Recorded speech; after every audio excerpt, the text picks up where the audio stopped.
What up, my freaks? RuinusInsight here with part 33 of my Total War Warhammer 3 Malakai Makaisson Immortal Empires campaign. And just taking in the sights of Grun. Too bad it doesn't change if an Order faction or the regular Dwarfen faction takes it over, becoming a little less Hashut on the map here. Maybe the Temples of Hashut cast down, but I'm sure we could use the industry to some degree. But anyway, I digress. As we saw last time, we had a absolutely fantastic battle with Zamnil, a Rocky Breaker. Apparently not just a Rocky Breaker, but an Orc Breaker as well, an Orc Breaker, a Horde Breaker, if you will, as he was able to just barely inch his way through and defeat Wurzag's stack and his Wa as well. Very impressed, and I'm glad to keep Zamnil Rocky Breaker around and give him a retrofit after that for that particular feat. And in terms of what we got to do this time, I don't think we're going to be able to get through this particular turn in this episode, as we have, like, I don't know, at least half a dozen battles to go through. There's a lot of stuff to do in this particular turn, so yeah, it's gonna be a battle-heavy episode, though it won't be a long one, as unfortunately last episode, it seems that the engagement dropped off a cliff, or at the very least, the likes are nearly half of what they were to the previous episode before that. I am not entirely sure why, but it does indicate that the interest is dropping, and we have to look towards ending this campaign, though SFO is coming very shortly if it's not out at this point. It was at like 98% last time I checked or something like that, so gotta get ready for the Kislevites to make their SFO debut as well. But anyway, we did complete basically the long victory objective last time, and the Legion of Asgore should be destroyed whenever we end the turn or something. They got a little army running around somewhere, but I expect it won't be doing so for much longer. In the meantime, I wanted to do this. We've been waiting to attack Mr. Mugga the Scurry for a while. I don't know why I keep saying Mugga the Scurry. I don't know. I just kind of like that as a title. Maybe next time I do works, I'll make somebody named the Scurry. But anyway, I want to attack this army because we've been waiting for it for a while. And let me just see here. This gives us Vanguard deployment for Goblin Hewers, which is actually quite nice. Rare the situation, I think, where we would actually employ that, but it's still a nice idea. So I guess with Thorgrim not up and running for the next 2 turns, we're gonna have Grungni Helheim and do this for us. So alright, you have some decent traits. I guess we'll get to the Rune of Wrath and Ruin. It's probably not gonna be too helpful against the Isles of Arachnaroks, mind you, but hopefully the cannons and the hammerers can handle that. Hammer out a win, as it were. Maybe a Rune of Slowness for one of the Arachnaroks? Or would we prefer Inspiring Presence? It's generally not needed on the Dwarfs, so I think we're fine. The rest of you guys are more or less leveled up. Oh, okay, you can get 1 point in Rune of Oath and Steel. Ugh, AI with the inability to properly attribute the points. And then you can get, I guess, Fell-Handed Warrior, mostly because I don't know which of these will be getting you, sir. And because I'm not sure whether you'll be staying in this army. But anyway, time to do this little fight. Mugga Scurry, close victory casualties, medium. Once again, that's a lot of Arachnaroks, and the Arachnaroks are accompanied by plenty of cavalry and cavalry-like things, like chariots and such. So, it should be an interesting time. Go for it.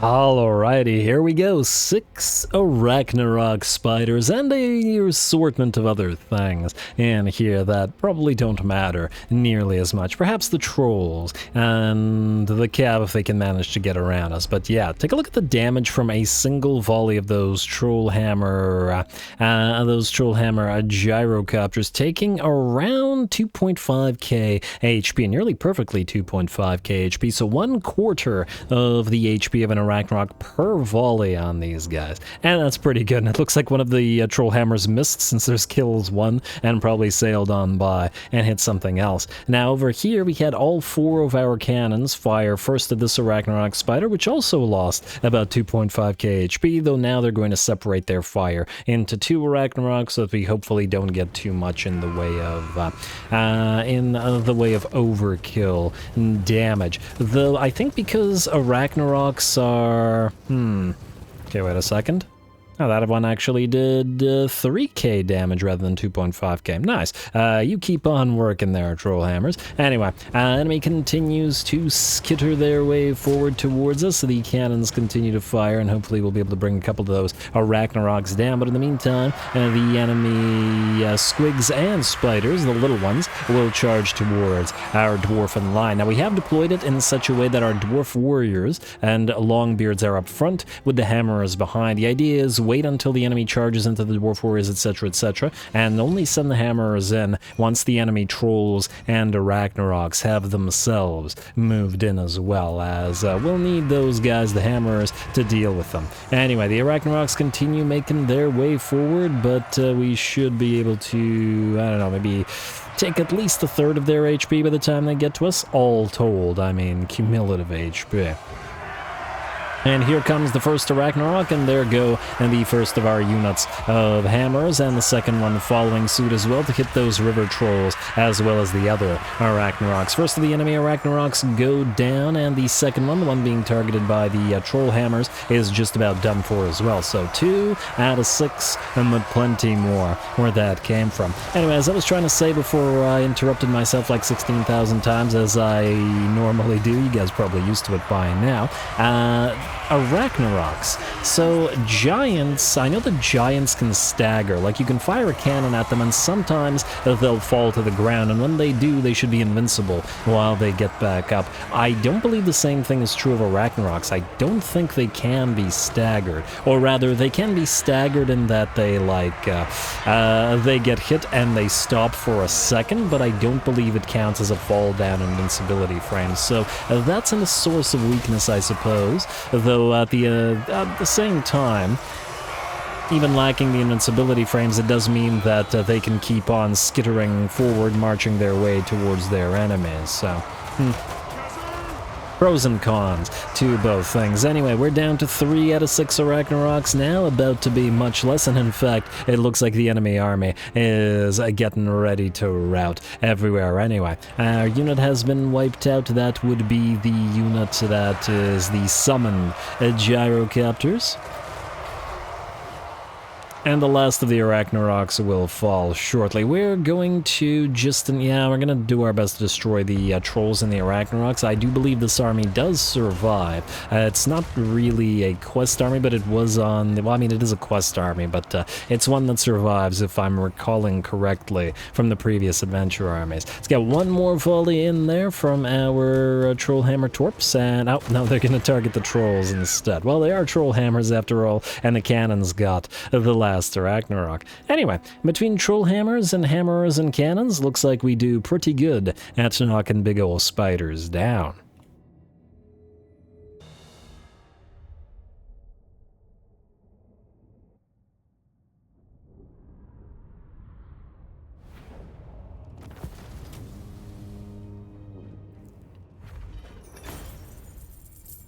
Alright, well that went pretty well, and I gotta point something out. Take a look at this. 31 kills, but 26,000 damage on the gyrocopters with troll hammers. These things are not to be underestimated. Look how much more damage they dealt as compared to the cannons, who did about 6,000 to 9,000 damage, maybe near to 10,000 all told. Between 4 and 5 to 3 times more damage?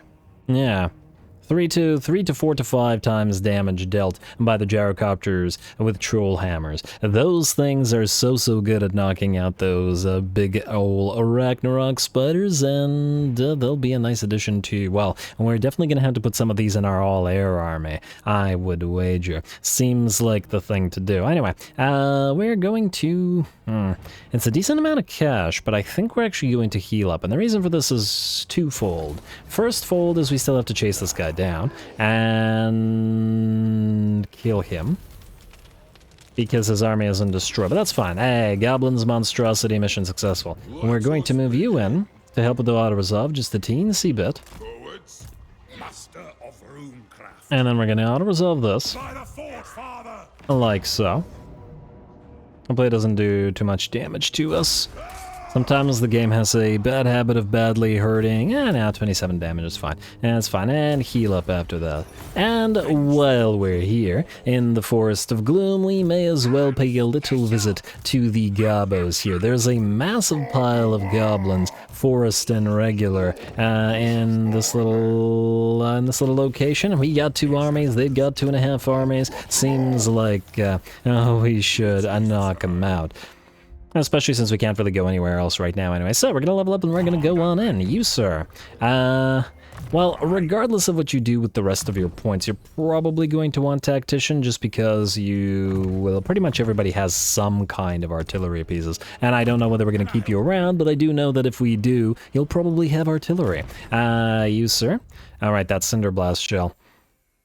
The problem with the Cinder Blast Shell is that the enemy has to be real, or not the Cinder Blaster, but the Grudge Raker line in general for this guy, is that the range is so short that you basically have to only get shots out of it with melee, or when you're in melee, or at the very least close to it, which means not a lot of work for the engineer. Damn, I didn't check how much damage he dealt last battle, though. I probably should have, just out of curiosity. Anyway, let's get a little bit of a munition requisition. Certainly could use it on the gyrocopter troll hammers while we have them here. What we could also do, while we have them here, is jump you in. I wasn't really going to necessarily use you for this purpose, but... And we don't really need you to reinforce, however... Well, you do need to transfer troops over to these armies, or one of the armies, and then take troops from the other army. I don't remember exactly what we're going to do. The Grudge Rakers are supposed to be combined with some Iron Breakers. I want to do a nice old box formation. It's just impenetrable dwarfen box. But of course we do have to trade between various of these confederated armies. Anyway, Forest of Gloom, we're going to declare war on you now. Creeping Death is not at war with anybody. We are going to declare war on you directly. Don't call our allies to help because I don't want them saying no and then killing off our, whatchamacallits. Oh, should I level these guys? Nah, I'm too lazy. Go for it. Killing off our... outposts and stuff, our legions, after racking all of it up. Alright, we obviously don't need these armies to this degree. We probably could have done this with one, but they all still need to be nearby to trade, so why not, while we're here. It's a lot of gobos to slaughter our way through. Should be a fun time. Go.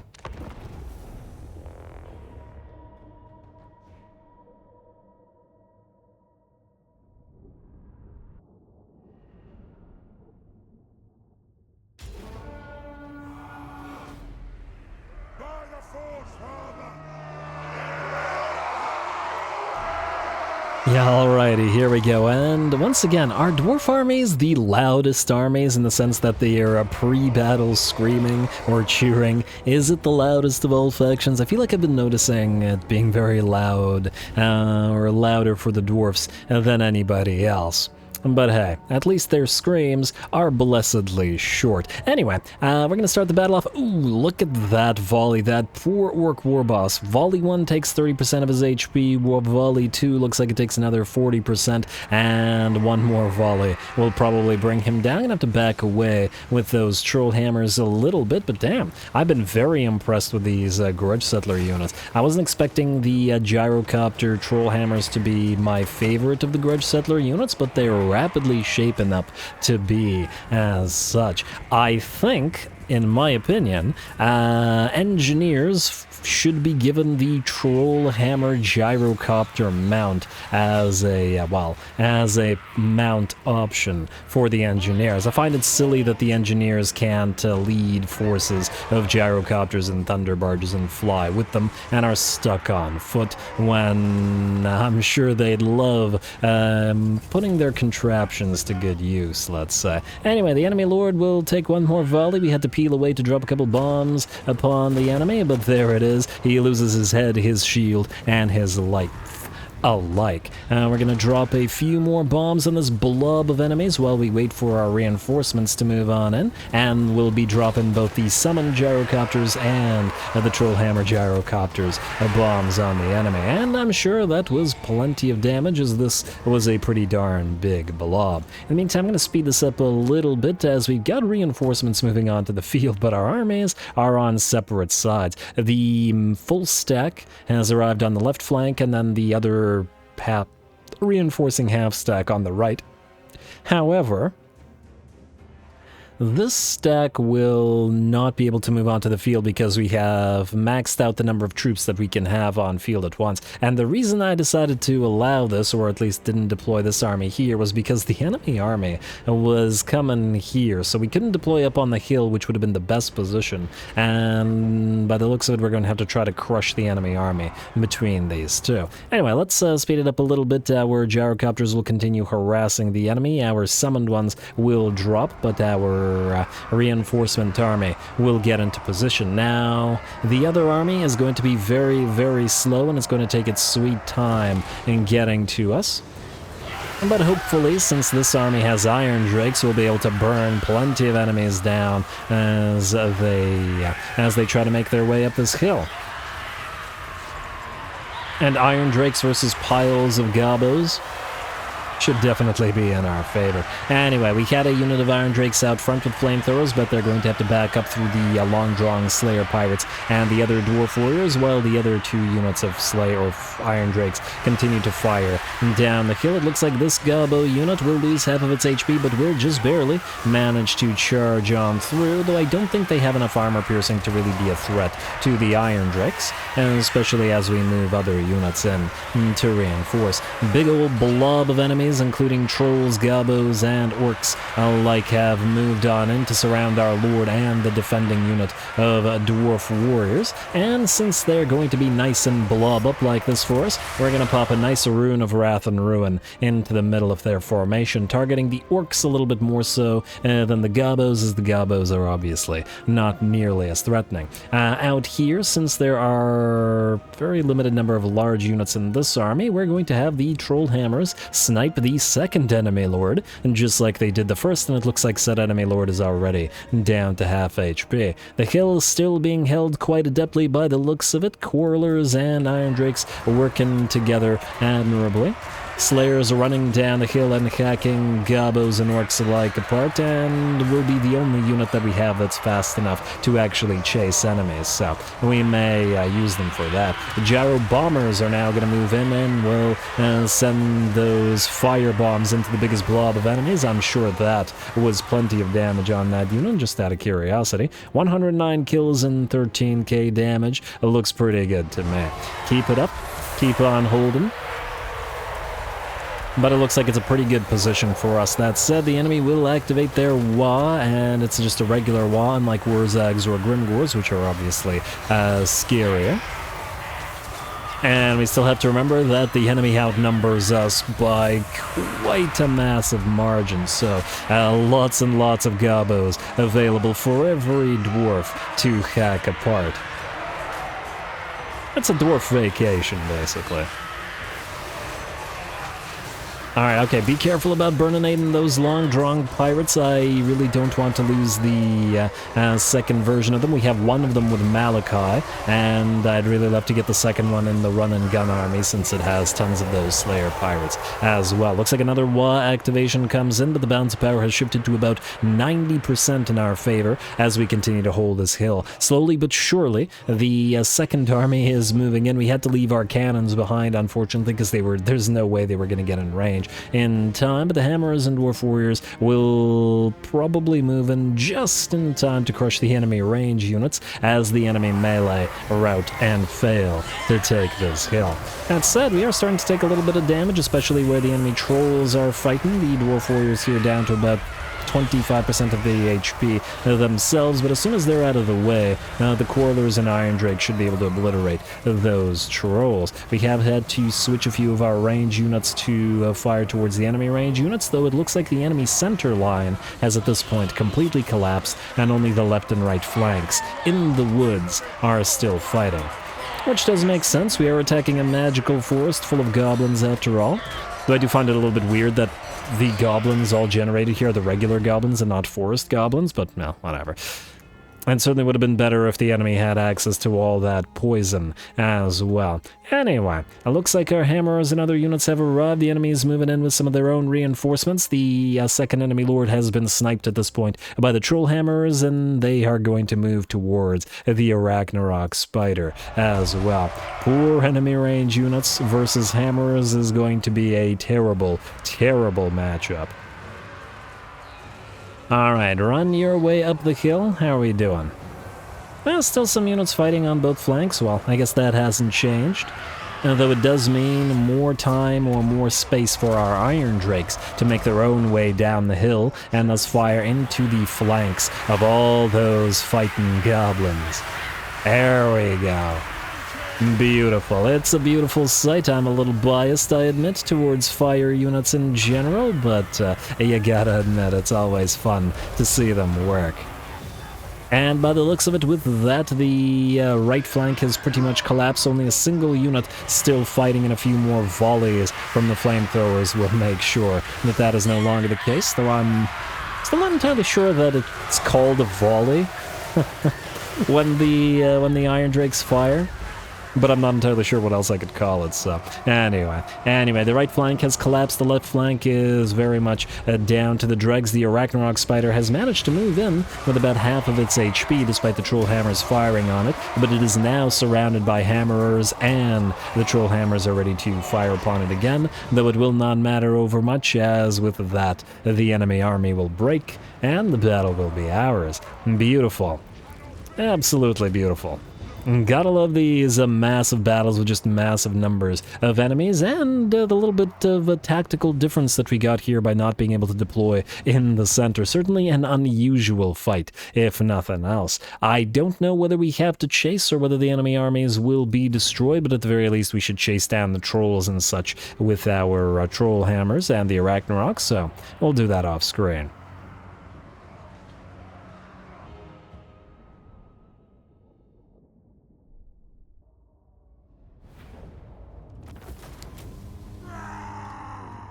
Alrighty, a very fun fight. It didn't quite happen like I was envisioning, in the sense that since our armies were deployed on opposite sides of the map, that didn't really matter, mostly because, well, we only can have 2 armies on the field at once with the 40 units anyway, so one of them was always going to get a little bit left out. Otherwise, we do have 1 army surviving, and I assume it's going to cross the river, which is going to be a little bit of an annoyance, but what can you do? Occupy the place. And did the army that survived... Oh, huh.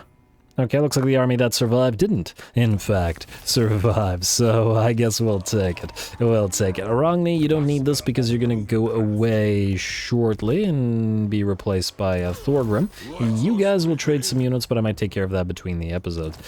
Creeping Death destroyed, Forest of Gloom secured. Not that we wanted or care about it, but, I mean, we'll take it, I guess. Guess we're gonna need a refectory here pretty much immediately. I guess we could upgrade it next turn once Empower the Guild is up and running, just to reduce this stuff a little bit further.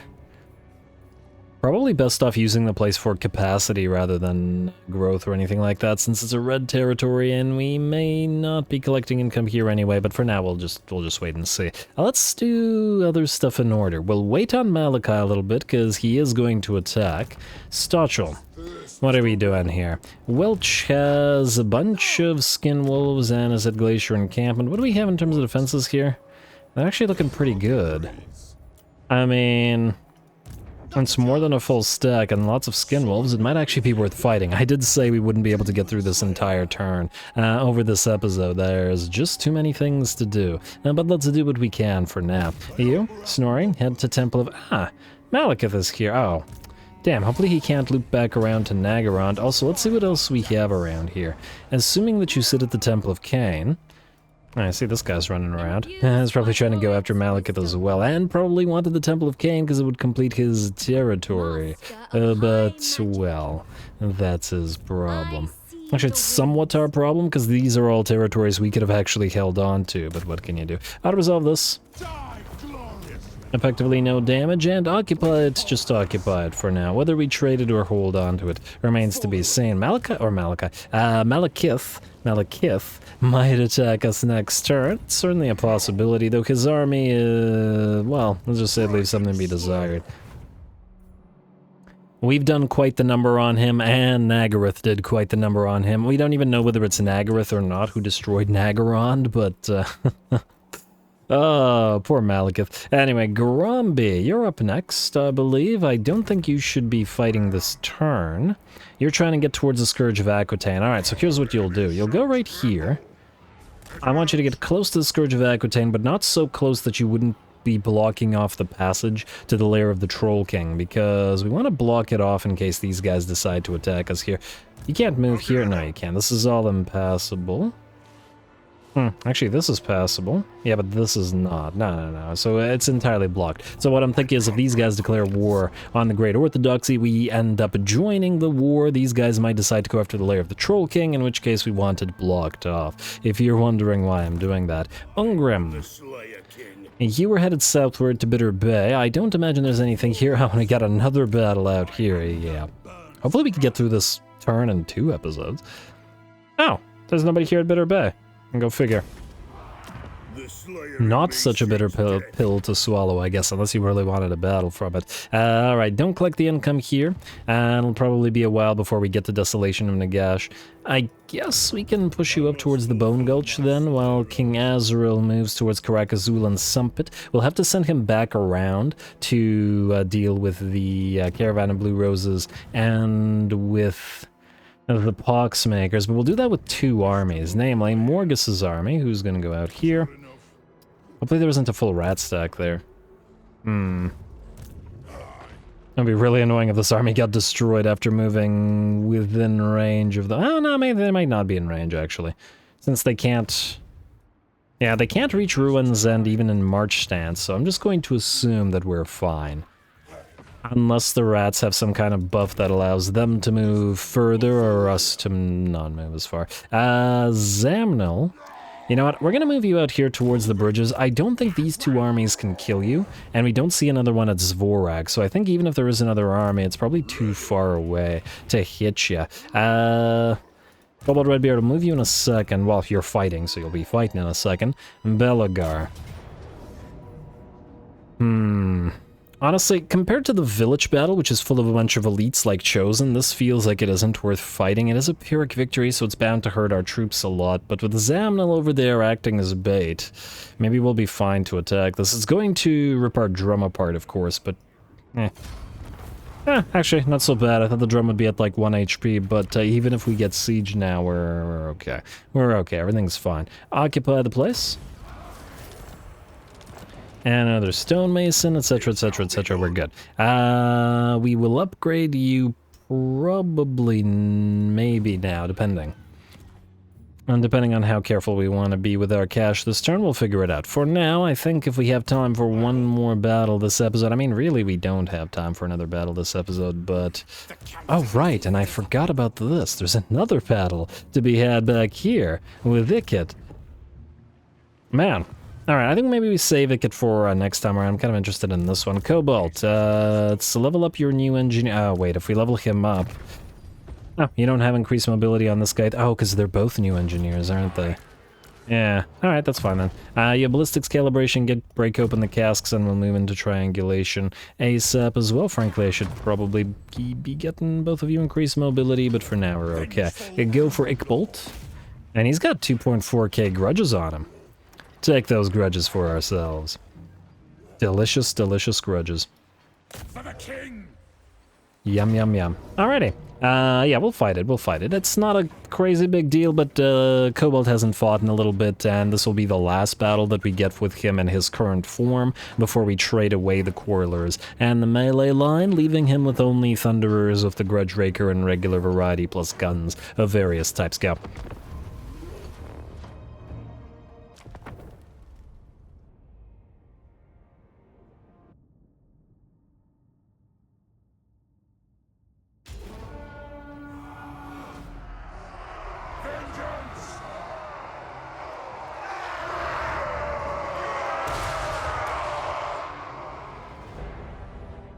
Ooh, love the lighting on this particular map, and let's see how the aim worked out for us. Not too bad, by the looks of it. I was expecting a lot of those cannonballs to hit the rocks there. That looked like they were going to protect the rats, but alas, not so much. Well done to the Dwarfen gunners, and keep on what the heck was that? Okay, that was way off. And I was just praising you. Oh well, not a big deal. The enemy will continue to move forward under this lovely lighting, and we're going to retarget as best we can. There we go. I was about to say some rhyme or reason to this targeting. Basically, I want the Warp Grinders dead and then all 3 of the units of Warp Fire Throwers. At first, I was thinking maybe we should target all of our units at the Grey Seer and at the Chieftain, but at the end of the day, I think that the Warp Fire Throwers are going to be a lot more threatening than either of those units. And on top of that, this thing can be destroyed by range units, not necessarily the cannons. And the less the Warp Fire Throwers get into range and get the ability to fire upon us, the better. Warp Lightning coming down on us in the back moved our units just a little bit off time, so they did get clipped, but they didn't take too much damage as the enemy army continues making its way forward.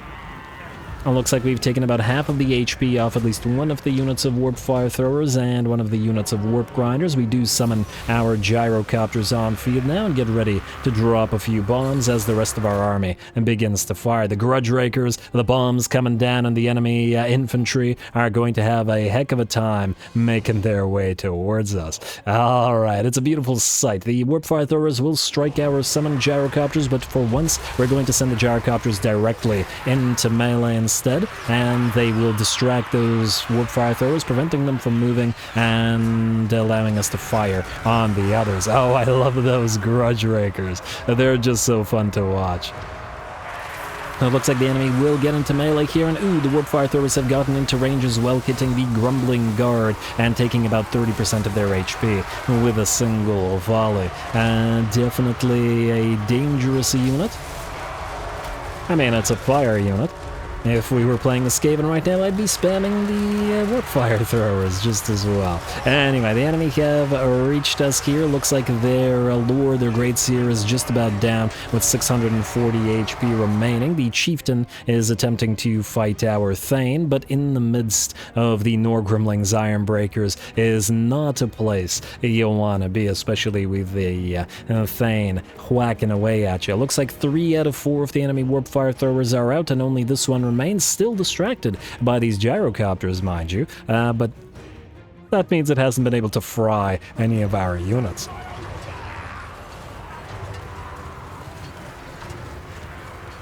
Alright, come on, bring that Screaming Bell down with a few well-placed cannon shots. And a few more well-placed cannon shots. There we go. Down goes the bell, and with the fall of the bell, I see Scurry Away activate, and I do believe the enemy army will do just that. There we go. The battle's ours. The enemy just made it to our line, though it looks like most of them suffered way too much fire to do any kind of real damage to us. I believe the biggest amount of damage was on the Grumbling Guard, who first took something of a Warp Lightning shot and then a volley from those Warp Fire Throwers.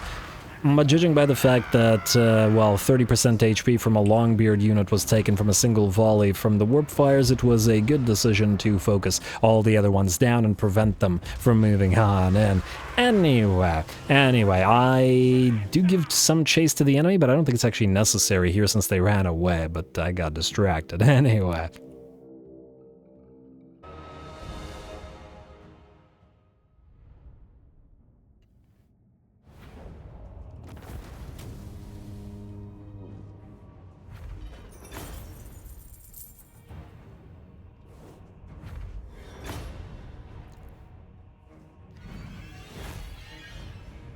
Alrighty, there we go. A lovely fight. The guns were a-firing and the rats were a-dying. Relatively little in the way of damage to us. I don't remember whether we're in corrupted territory, but just in case we are, I think we're going to attract replacements. Ooh, 122 kills. Looks like the Slayer Pirates, surprisingly, and got the most kills, and by the looks of it, the most damage as well. Beating out everybody, including all the cannons. Well done. Though we didn't switch the cannons to grape shot in this particular case, as our army was deployed in such a manner that our cannons would have hurt our own units a lot if they were in grape shot. It's a dangerous switch, after all, even if it does massive amounts of damage. And no, we're not in corrupted territory. Oh, I think there might not be anybody at Ruins End. Not 100% on it, but just the fact that... Would we be able to reach it? Well, I guess we'll move this way. Just the fact that the enemy wasn't using Menace below, which they probably would have if they had had a building here. On the other hand, if we take a look at this, wait. If we take a look at Nurglite, or not Nurglite Corruption, but Skaven Corruption, buildings +1. Now that could mean that there is an Undercity under Pig Barter, or it could mean that there's an Undercity somewhere nearby, causing Osmosis and Skaven Corruption, but there we're not sure. We're not sure. Either way, folks, with that, we're out of time, and I'm going to have to call the episode here. Next time, we continue to advance this particular turn. We got Ikit still to fight. We got Village still to fight with Malakai. We've got potentially, if we want, to do the quest for Grumbrindle, and I think there's at least one more fight somewhere. Alright, Stotchel and the Jartrom versus Welch and his probably last defense up north as well. Lots more fun to be had, so stay tuned for more Dowie as we head towards the end of the campaign. Don't forget to leave those likes and comments below. All glory to the algorithm, and thanks for watching.